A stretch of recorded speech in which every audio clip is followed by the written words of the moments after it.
The United States attacks privacy. The so-called Mixer Row, the Mixer Rule, was driven by FinCEN and is being supported by the Patriotic Act, which is about to criminalize the use of practices that are not only legitimate but also part of Bitcoin's very DNA, such as the use of unique addresses. This has been in every wallet for a long time. It's the same technical feature described in Satoshi Nakamoto's white paper as a pillar of privacy and security.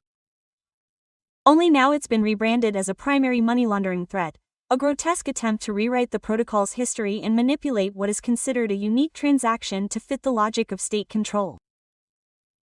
The Journal of Cybersecurity's own research shows that reusing addresses, exactly what this new rule would force, increases vulnerability to attacks by individuals, right? The addresses people have, including to quantum computers, should they emerge. So, not reusing addresses is a protection in several ways. In other words, this rule isn't intended to combat crime, but to weaken those who use Bitcoin outside of banks.